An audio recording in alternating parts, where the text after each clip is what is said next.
Are you feeling completely stuck in life right now? Yeah, that's a big question to start with.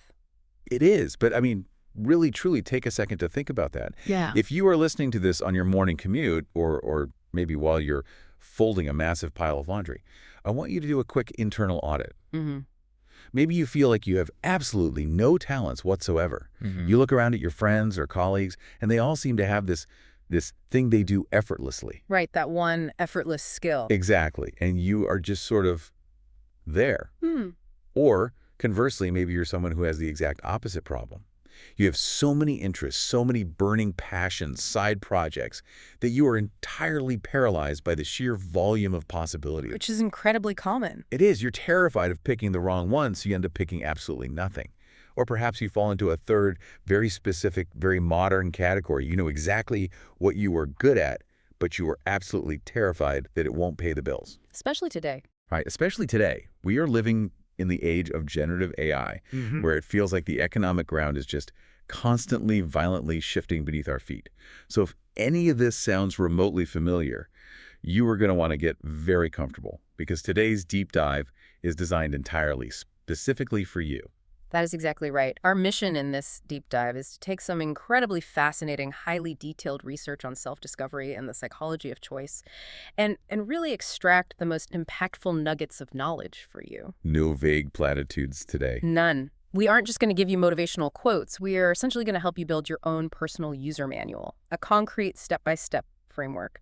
Because what the research reveals is something that completely upends how we are taught to think about careers and happiness. Oh, for sure. It suggests that making the right choices, rather than just grinding away, pulling all-nighters, working relentlessly hard, is actually the ultimate foolproof shortcut to fulfillment and success.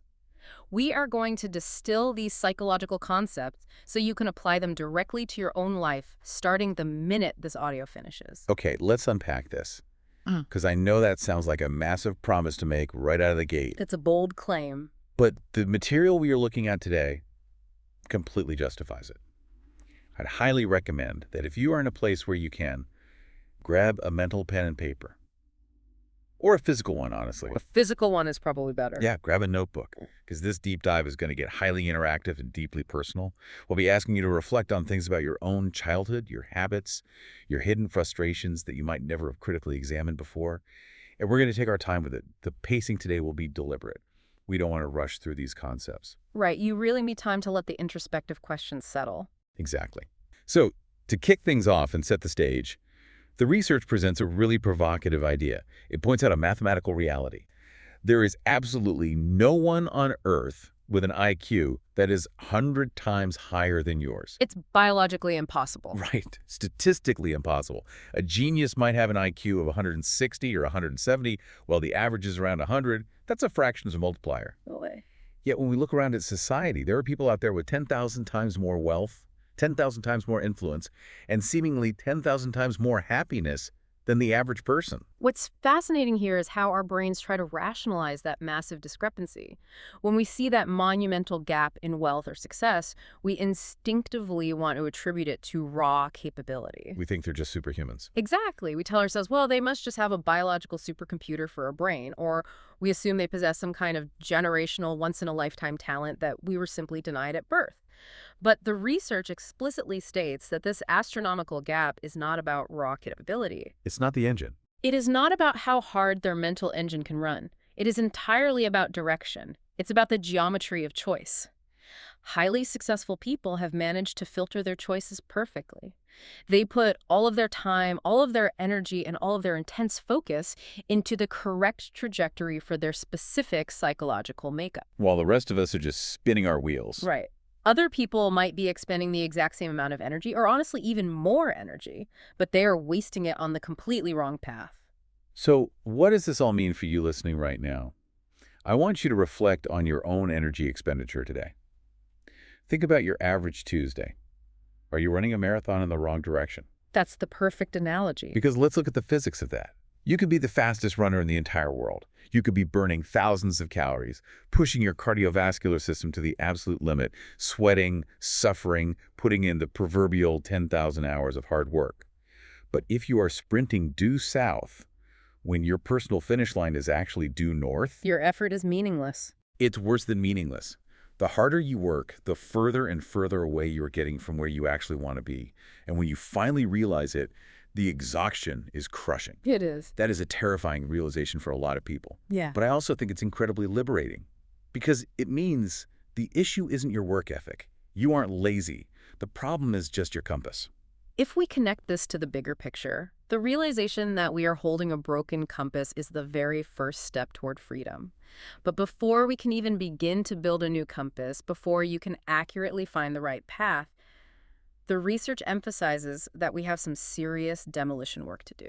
We have to tear down the old house. We first have to unlearn 5 massive misconceptions. These are deeply ingrained myths about finding your life path that society, our parents, our schools, our culture, they've completely drilled these into our heads from the moment we could walk.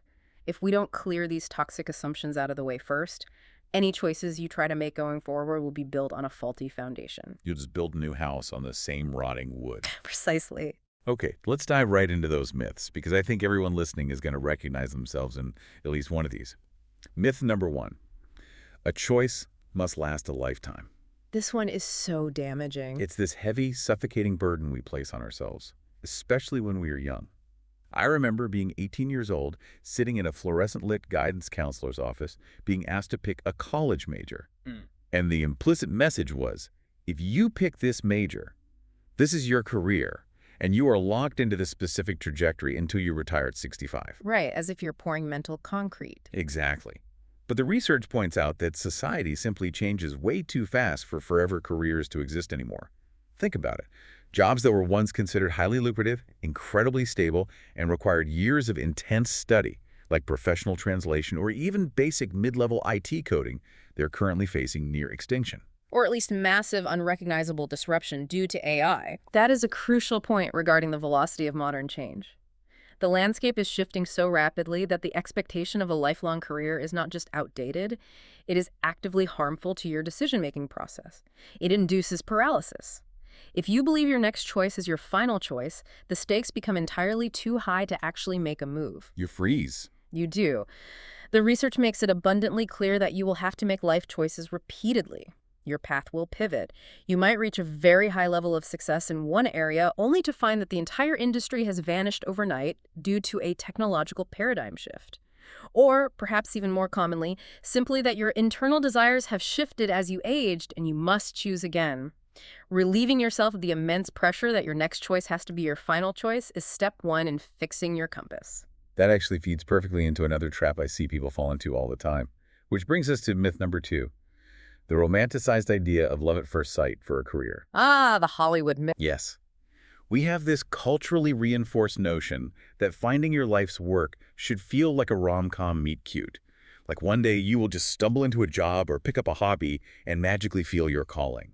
The clouds will part, an angelic choir will sing, a golden light will shine down on a spreadsheet, and you'll just know with absolute certainty, this is what I was born to do. This raises an important question. Why do we expect our professional lives to operate on the logic of a romantic comedy? Right. The research unpacks this false expectation beautifully. It warns that relying on that magical click is a fantastic way to end up chronically disappointed. Furthermore, it highlights a dangerous corollary to this myth. The assumption that just because something is immensely fun to do in your leisure time, it should naturally become your profession. The old turn your passion into your paycheck advice. Exactly. A classic example the research points to is gaming. Oh, this is such a good example. I know so many people who fell into this exact trap. Many do. Just because a video game is incredibly fun to play and you're highly skilled at it does not automatically mean that being a professional esports player or a quality assurance game tester or a Twitch streamer is your calling. The realities are totally different. Fundamentally different. When you play a game for fun, you control the parameters. You stop when you want. You play with who you want. When you do it professionally, you are dealing with carpal tunnel syndrome, 14-hour forced grinds, toxic online communities, and the intense stress of algorithm-dependent income. The joy evaporates. It evaporates immediately. You are rarely, if ever, going to feel that magical, immediate, sustained click that society promises. True alignment is often built slowly, through competence and applied values, not discovered instantly like a lost artifact. I think that's going to save a lot of people from ruining their favorite hobbies. Mm-mm. Now, here's where it gets really interesting, and this is probably the myth that surprised me the most when I was going through the materials. Myth number 3, the belief that your path must be deeply meaningful to society. This is a tough one for people to let go of. I find the research so incredibly liberating, almost radically selfish here. We are constantly told, especially by universities, inspirational speakers, social media, that we need to change the world or make a difference or give back to the community. But the research explicitly states that a choice must be meaningful to you first. Yes, the prioritization there is absolutely vital, and it is something people struggle with because it feels almost taboo to say out loud. It sounds selfish. It does, but from a purely psychological and sustainable standpoint, if a pursuit has no inherent selfish meaning to you personally, its value to society is completely irrelevant to your own psychological well-being. Let's say you decide to become a trauma surgeon simply because society views it as an objectively noble, highly meaningful profession that saves human lives. Which it is. It is. But if internally you gain no personal satisfaction from the day-to-day visceral reality of the work, the blood, the stress, the endless hours you're going to burn out spectacularly, you will be miserable. You will likely become depressed, and ironically, you will probably become a worse doctor because of it. Wow, yeah. You cannot sustain a decades-long life path based purely on external validation or societal utility. It has to resonate with your internal wiring first. It is okay for your path to just be about what makes your brain happy. I love that. It takes so much of the existential weight off your shoulders. You don't have to save the world. You just have to find what works for your specific neurology. Okay, myth number 4 is a massive one, and it's something I hear constantly, the illusion of no choice. How many times have you heard a friend say, or maybe you've muttered it to yourself during a terrible commute, I have no choice. I'm trapped in this job. I'm trapped in this city. I'm trapped in this situation. What's fascinating here is that this feeling of being trapped is actually a critical, well-documented psychological paradox. The research highlights that people who claim they are trapped, or that they have absolutely no viable options in front of them, actually suffer from the exact opposite problem. They aren't trapped in a room with no doors. Right. They are standing in a hallway with 1,000 doors, and they are paralyzed by the abundance. They have too many choices. Yes. The research uses a brilliant visceral food analogy that I think absolutely everyone can relate to. If you come over to my house for dinner and you're starving, and I ask you, hey, do you want rice or noodles? You can probably give me an answer in half a second. Right. Your brain processes 2 distinct options, weighs the immediate craving, and makes a definitive choice. It's easy. Very low cognitive load. Exactly. But let's change the scenario. We go to a massive, overwhelming international food court. You are just as hungry, but I hand you a 50-page menu with 20 complex, elaborate dishes from 5 completely different global cuisines, complete with varying spice levels and side options. What happens? Your brain short circuits. It totally short circuits. You experience what psychologists call choice paralysis. You freeze up, you start overthinking it. Well, if I get the curry, I might be too full for dessert, but the sushi looks fresh, but what if it's not authentic? And eventually, the cognitive load becomes so incredibly heavy that you just give up. You hand the menu back and say, you know what, just order whatever, I don't even care anymore. It's easier to abdicate the choice. Right. Having seemingly no life path or feeling deeply stuck in a rut is almost always a symptom of staring at too many unfiltered rows and simply defaulting to inaction because the mental calorie cost of choosing is just too high. That is precisely how the human prefrontal cortex functions when overwhelmed by variables. We default to the path of least resistance, which usually means doing nothing or staying exactly where we are, even if where we are is painful. We tragically mistake the paralysis of abundance for a complete lack of options, and that perfectly transitions us to the final hurdle, myth number 5. Big one. The culturally dominant belief that your life path, your passions, must make money. The research draws a very, very hard line here. It insists that the desire to do something and the ability to monetize that thing are 2 entirely separate, unrelated concepts. Okay, let's pause. Let's really hold on to this for a second. Yeah. Because I want to put myself in the shoes of someone listening to this right now. Okay. If I'm listening to this on my way to a job I hate, and I have rent due in exactly 3 days, and my credit card bill is sitting on my kitchen counter, hearing someone tell me, don't worry about monetizing your passions, might make me want to throw my phone out the window. Understandably. It sounds incredibly privileged. How does someone practically separate their survival needs from their authentic desires without risking their actual livelihood? How is this not just toxic positivity? That is a completely valid pushback, and it is exactly why the research makes a strict distinction between the discovery phase and the execution phase of your life path. It is not saying that money doesn't matter or that you shouldn't pay your rent. Obviously, survival is paramount. Right, you need a roof over your head. But the research explains that monetization, figuring out how a specific skill or passion fits into the current economic market to generate capital, is what we call a society problem. It is an external puzzle that you have to solve using logic and strategy. However, your desire, your innate biological pull toward a certain activity is a you problem. It is purely internal. Okay, so they require two different parts of the brain. Precisely. The danger and the reason so many people fail to find their path is that they try to mix these two distinct phases together right at the very beginning of their self-discovery journey. They cause instant paralysis. How so? Imagine you were trying to brainstorm what you actually love doing, but before an idea can even fully form in your mind, you aggressively filter it through the lens of modern capitalism. You think, I really love woodworking. Wait, hand-carved furniture doesn't scale well. Shipping costs are too high. I'd never beat corporate prices. Never mind. I guess I don't want to do woodworking. You killed it before it started. You have just killed your authentic desire before you even understood it.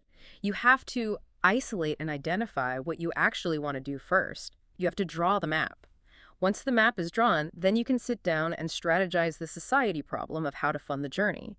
But if you hold the map upside down looking for dollar signs from day one, you will never figure out which direction north is. That distinction between the discovery phase and the execution phase is huge. It gives you permission to just explore your own mind safely without the pressure of a business plan. Okay, so we've taken a sledgehammer to these 5 myths. We know we don't have to choose a career for the next 50 years. We aren't waiting for a magical Hollywood feeling. We don't have to carry the weight of saving the entire world. We recognize that we actually have too many choices rather than none. And we have agreed to stop obsessing over the business model right out of the gate. We've cleared the ground. So, what now? What is the antidote to the chaos? How do we actually narrow down this overwhelming 50-page menu of life? The research states that to make a choice, you must set strict, non-negotiable conditions to filter out the noise. We have to create our own internal filters. To illustrate how powerful internal filters can be, let's look at how they operate in everyday scenarios. Imagine you walk into an artisanal ice cream parlor. There are 27 different complex flavors staring back at you. As we discussed with the food court analogy, this volume of choice can cause instant cognitive paralysis. Absolutely. But let's say before you even walked in the door, you had implemented a strict internal filter. You told yourself, I only want something fruit-based today. Suddenly, more than half of the overwhelming options instantly disappear. All the heavy chocolates, the vanillas, the peanut butters, the caramels, they no longer exist to you. The anxiety drops significantly. Manageable now. Then you apply a second internal filter. I want something red. Now you are instantly left with just 2 choices, strawberry or cherry. What seemed like an impossible, anxiety-inducing decision just moments ago becomes incredibly simple, purely because you proactively applied strict, predefined conditions. That is such a practical, visual way to understand it. And the research applies this exact same ice cream logic to much heavier, deeply painful, real-world problems. For example, why do people stay in highly toxic relationships for years? Or why do they stay in soul-crushing jobs that make them physically ill from stress? If we connect this to the bigger picture, the root cause of why people remain in toxic environments is almost always that they lack a unified standard or a strict filter for their own lives. When you do not have a clear, articulated filter that says, I absolutely do not tolerate X under any circumstances, you start to rationalize the unacceptable. You negotiate with yourself. You begin negotiating against your own well-being. You say things like, well, my boss screams at me in front of the team, but the commute is really short and the dental benefits are okay. Or, my partner treats me poorly and disrespects my boundaries, but we have some really good memories from that vacation 5 years ago. You're eating the peanut butter ice cream even though you're allergic to peanuts, basically. Exactly. You are allowing toxic options to remain on your menu because you haven't established a strict bottom line. A filter isn't a gentle suggestion or a preference. It is a rigid boundary. Yes. And to set these boundaries, to build these rigid filters for your life, You need to deeply, truly understand yourself. You need to know what your fruit-based and red requirements are for your own existence. Which brings us to the core formula of the research. But before we get to the pillars, there's a huge, flashing warning sign the research points out.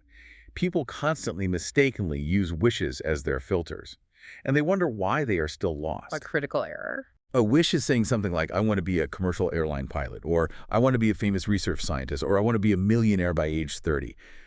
The research is incredibly clear on this. A wish is not a filter. A wish is just an end goal, a fantasy. It does absolutely nothing to help you eliminate the wrong paths today. Wishes are fundamentally unhelpful for daily decision-making because they are based on external outcomes and future states, not internal alignment or present conditions. To find true, actionable direction, the research proposes a robust framework built on 3 foundational pillars. These 3 pillars are the raw materials you will use to construct your personal user manual. The first pillar, and arguably the most critical because it acts as the ultimate gatekeeper, is your core values. Okay, let's dive into pillar 1. Yeah. Your core values. The research defines these as your absolute non-negotiables. This is the ultimate filter we just talked about. It dictates what you will do, and vastly more importantly, what you absolutely will not do under any circumstances, regardless of the temptation. It is your bottom line. And the research provides 5 highly specific, incredibly perceptive questions to help you uncover what your values actually are. Now, if you are listening to this on your commute or at the gym, this next section might actually stop you in your tracks. I know it did for me when I first read it.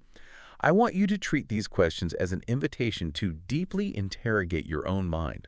Remember, the pacing today is deliberate. Really think about these. The first question to uncover your values is, who do you respect or admire and why? The who can be absolutely anyone. It doesn't have to be a traditional role model.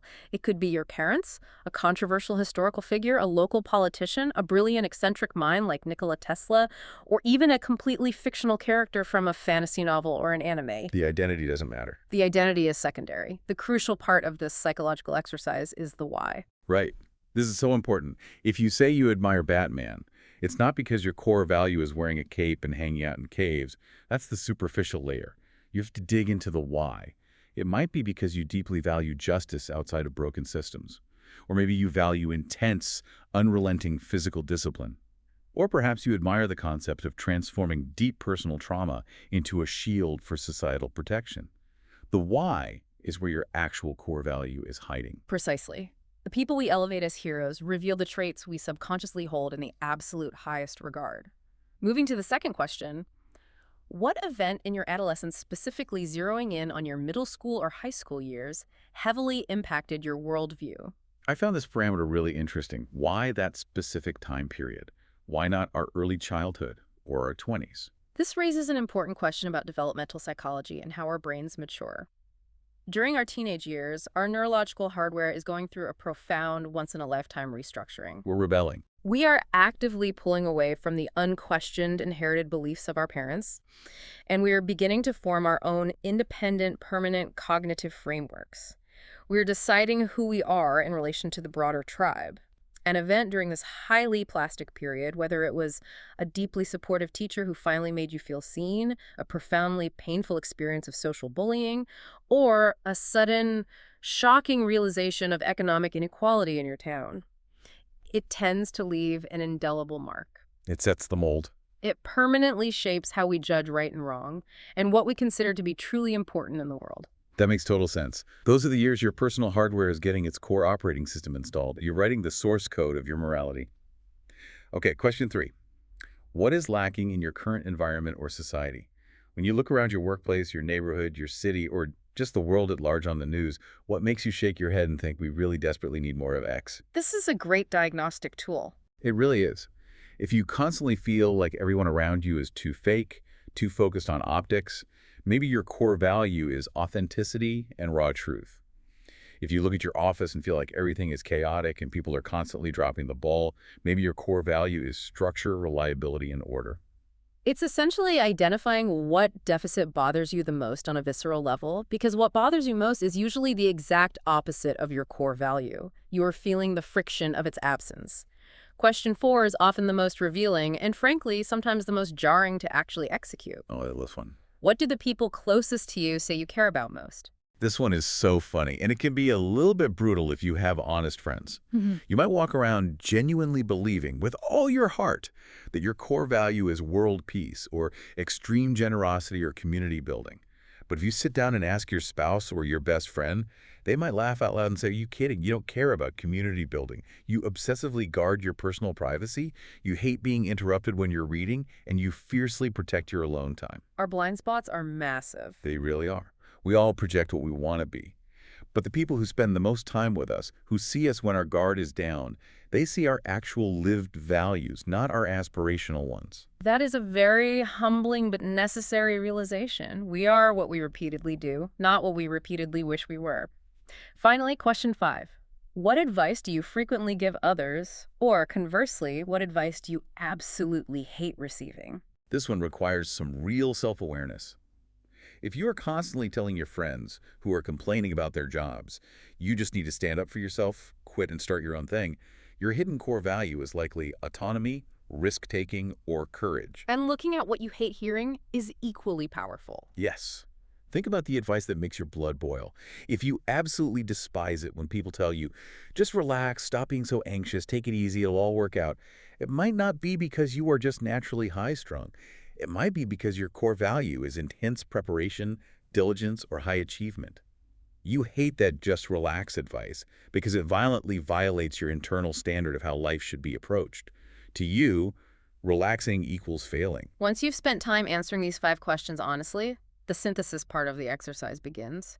You must look across all your answers and search for the recurring keywords, the common threads that weave them together. Look for the pattern.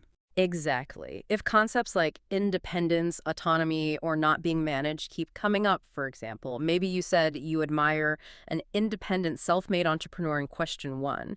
You mentioned how much you hated being micromanaged by a strict teacher in high school in question 2, and you constantly complain that corporate society is too conformist in question 3, then independence is undeniably your core value. And here is the kicker, the absolute bottom line of Pillar 1. Once you know that independence is your core value, you cannot take a job that violates this value, no matter how much it pays. This is where the filter gets applied. The non-negotiable part. If you value utter independence, and you are offered a job in a highly bureaucratic legacy corporate office where every single email has to be approved by 3 different middle managers, you will be deeply miserable. Even if they pay you $1 million a year, your soul will be crushed on a daily basis because your core filter is being violated. Your neurological non-negotiables are being ignored. That is the power of Pillar 1.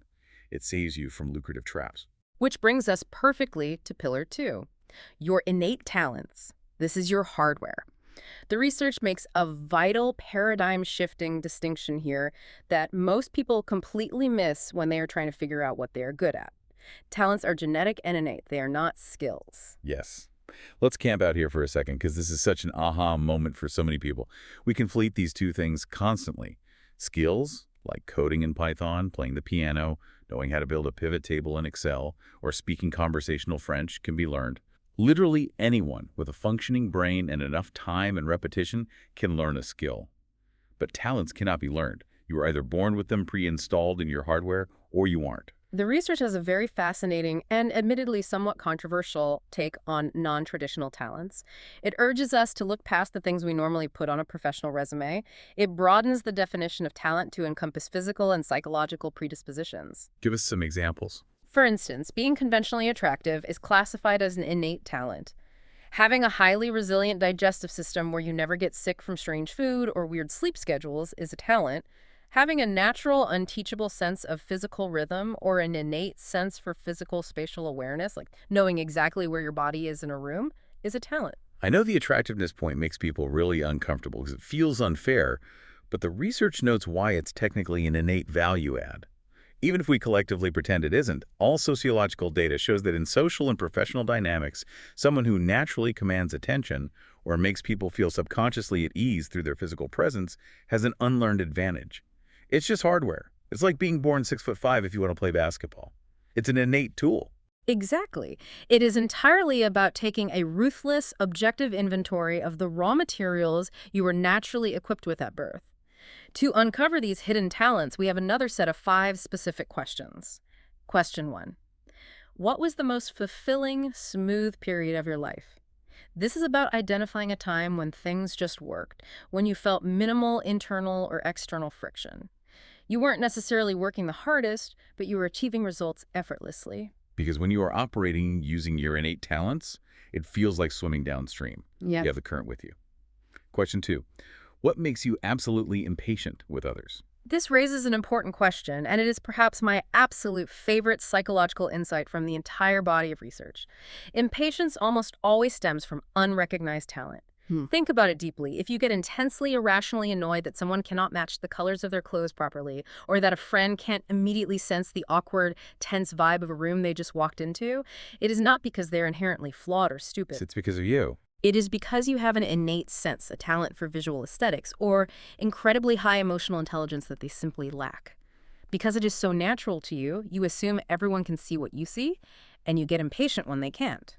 Your frustration with others is actually a treasure map pointing directly to your hidden talent. That is brilliant. I love that reframe. If you are constantly in meetings thinking, how can they not see the flaw in this plan? It's so obvious. That obvious thing is your specific talent.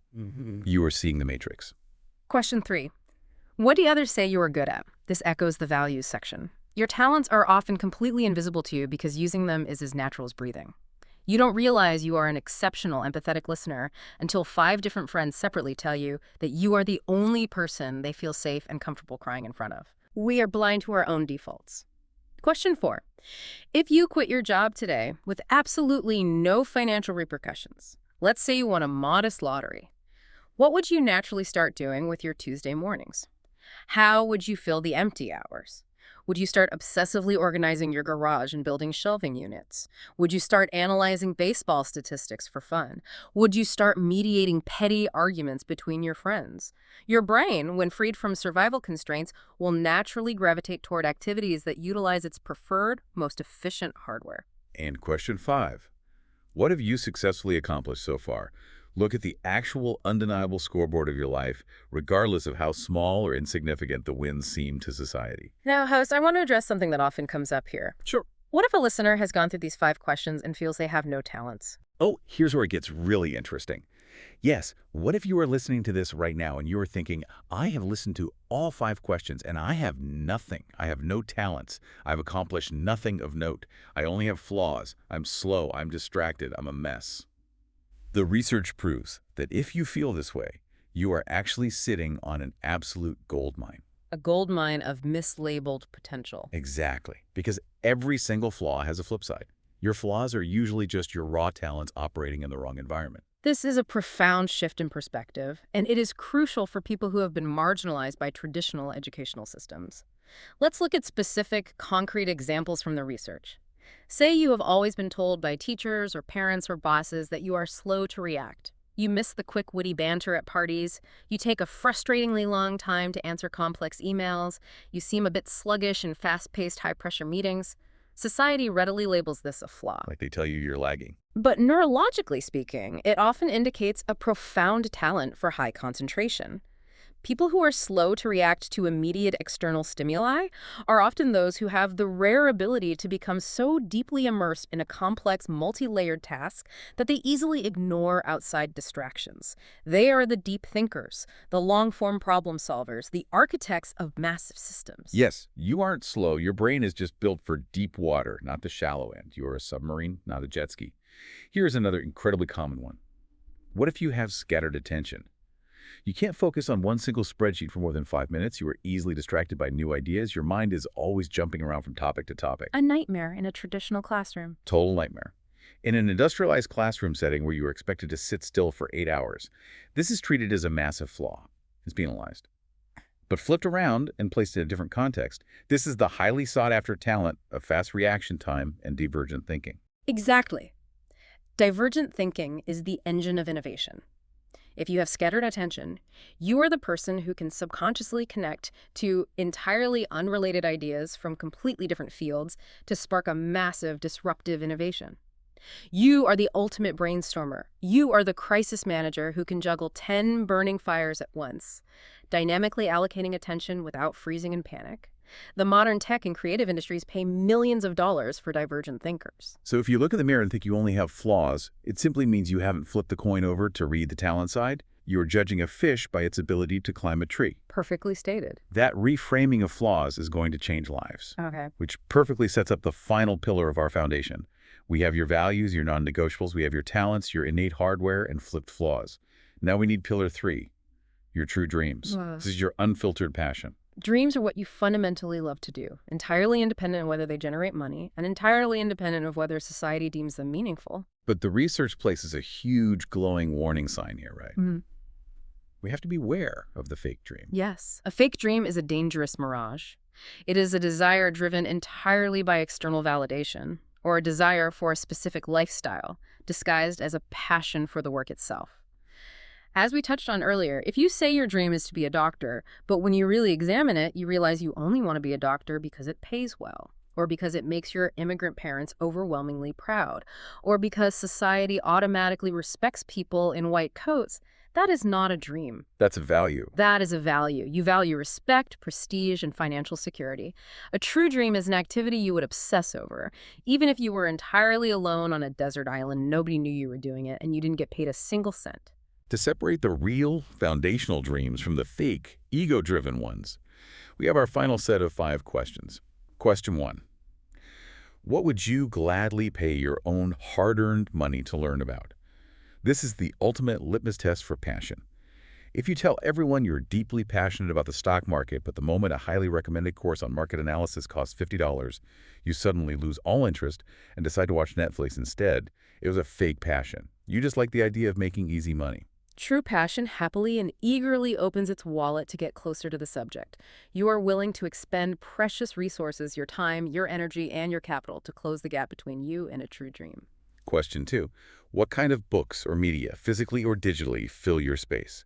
Look at your physical bookshelf, your browser history, your algorithm-driven YouTube recommendations. Is it filled with fantasy manga, dense technical engineering manuals, 6-part true crime podcast series? You cannot fake your passive consumption habits. They reveal what naturally, effortlessly holds your attention when no one is watching. Now, question 3 is incredibly deep, and I think it requires some real vulnerability. What specific content has deeply inspired or even saved you during a hard time? The research notes some fascinating examples here. Yeah, let's explore this one. For instance, maybe you were going through a terrible period of anxiety or depression, and you were deeply moved and cognitively reshaped by a psychological book like Adler's The Courage to be Disliked. It gave you a framework to literally survive your own mind. That indicates a profound connection to psychology and human resilience. Right. Or consider another, perhaps more profound and unexpected example explicitly detailed in the research. Perhaps you were going through a period of intense personal turmoil, feeling overwhelmed by your own life, and you found an incredible sense of perspective by doing a deep dive into macro history. Specifically, the research mentions someone finding solace in studying something as heavy, dark, and unimaginably complex as the history of World War I. Okay, I'm so glad you brought that up, because that is a really striking, almost counterintuitive example from the research. Let's pause and talk about that for a second. If I'm listening to this, I might be thinking, wait, why would studying a horrific global tragedy like World War I be considered a dream or an inspiration? That sounds depressing, not inspiring. How does a global conflict become a personal compass? This raises an important question about how we define inspiration. We culturally assume inspiration must always be a cheerful, uplifting story about an underdog winning a championship. But for many people, studying a cataclysmic, world-altering global event like World War I acts as a profound psychological anchor. We are talking about a conflict that completely shattered centuries-old empires, violently redrew the geopolitical map of the modern world, and introduced an unprecedented scale of technological devastation. Think about the sheer density of what you are absorbing. The bizarre, almost accidental assassination of Archduke Franz Ferdinand in Sarajevo. The unstoppable, tragic domino effect of tangled secret alliances. The agonizing, static psychological horror of trench warfare. The fleeting, heartbreaking humanity of the 1914 Christmas truce. Just massive, massive events. Exactly. When someone immerses themselves deeply in that level of history, it drastically alters their internal worldview. Right, I see what you mean. It's about scale.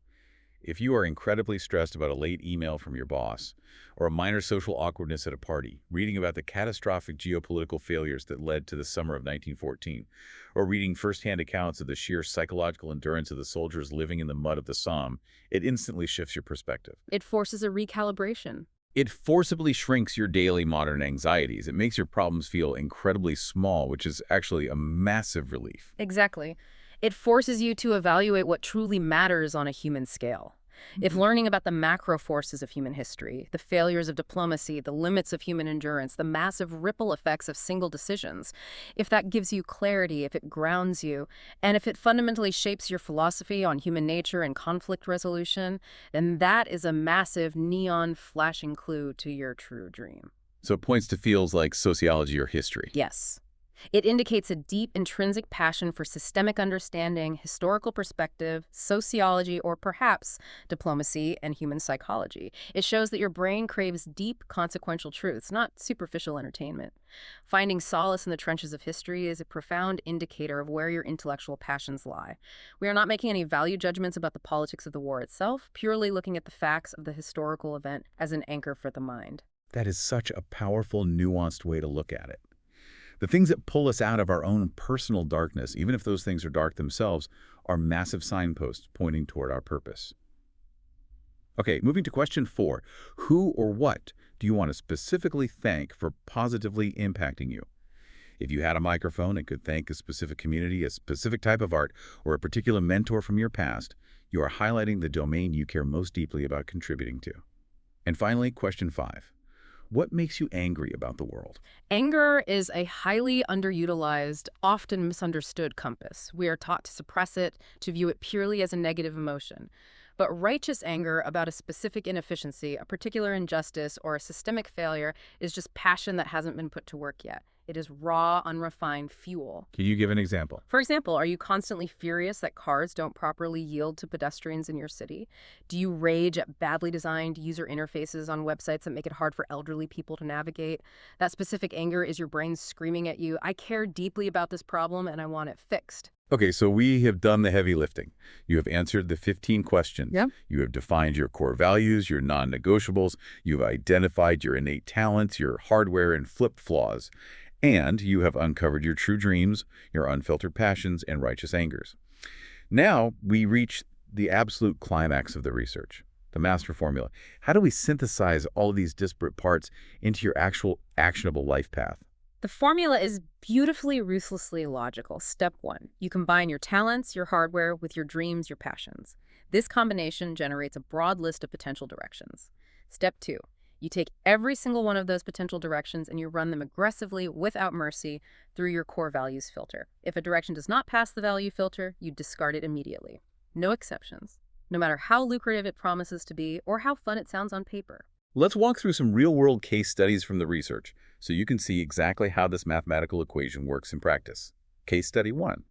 Let's say your true dream, derived from the anger question we just discussed, is that you are furiously passionate about pedestrian safety.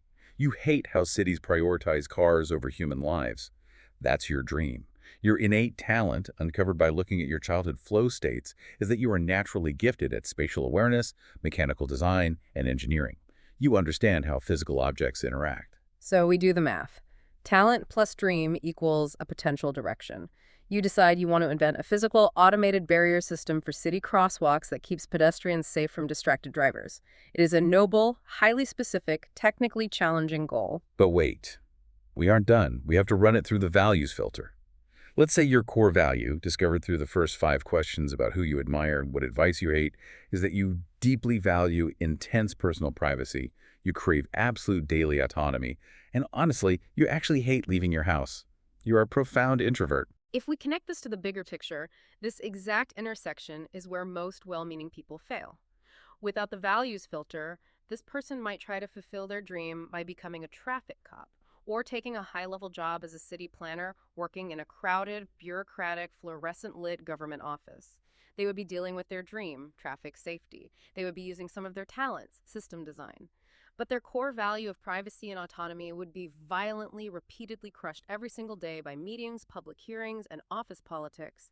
They would end up miserable, cynical, and burnt out within 2 years. Exactly. They would think, I'm working in my passion. Why am I so depressed? It's because the filter failed. So what is the right choice?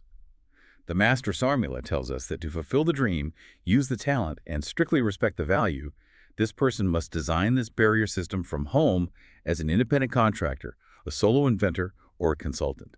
They never have to commute. They maintain their fortress of privacy. They use their brilliant engineering brain, and they solve the pedestrian problem.